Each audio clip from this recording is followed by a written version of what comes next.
public ou à l'achat d'appareils auditifs seront désormais mieux pris en charge pour permettre aux plus pauvres de s'équiper. En attendant, ces prothèses auditives restent chères, elles sont même inaccessibles pour les plus défavorisés, ceux qui n'ont aucune couverture sociale, sauf qu'on peut avoir des problèmes d'audition et vivre dans la rue.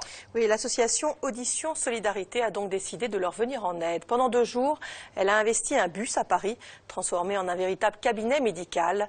Les personnes malentendantes les plus démunies ont pu y faire évaluer leur déficience auditive et surtout y trouver des solutions. Victoire Ménial, Alexandre Delaval et Philippe Chalouni étaient sur place. Regardez. C'est un bus pas tout à fait comme les autres. Je vais faire le dossier. Vous venez, s'il vous plaît?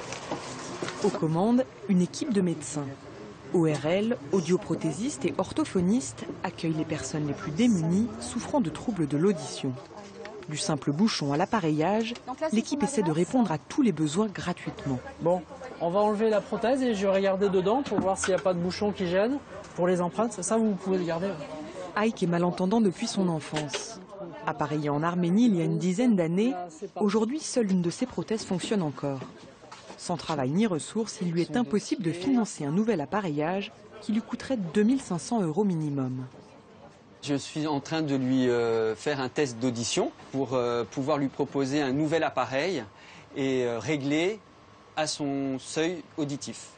Le médecin évalue la perte d'audition à 80%.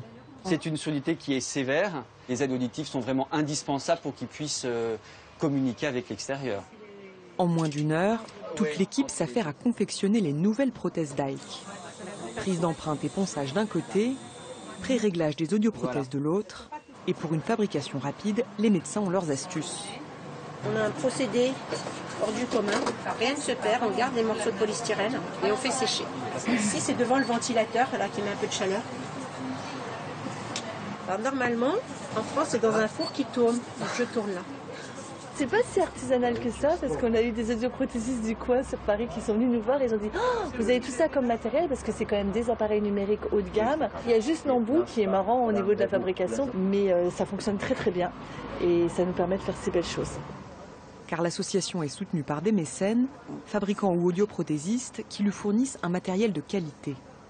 Pour Ike vient l'heure des derniers réglages, il s'apprête à entendre mieux pour la première fois depuis longtemps.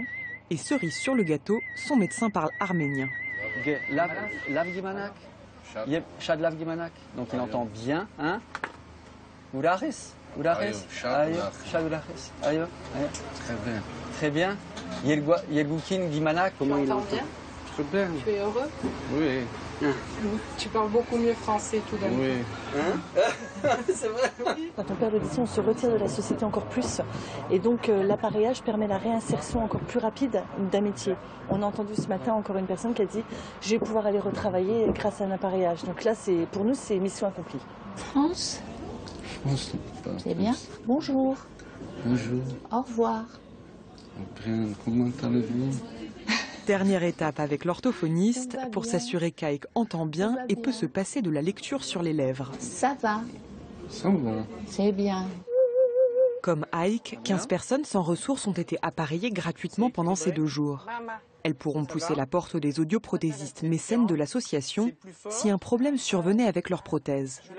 Audition Solidarité et le bus Abri ont déjà prévu de renouveler l'opération en octobre prochain. Voilà, juste une précision, les audioprothésistes ne sont pas médecins, parce qu'il y a marqué docteur devant, on ne voudrait pas les gêner. Non, bien sûr, ça c'est bien. Voilà.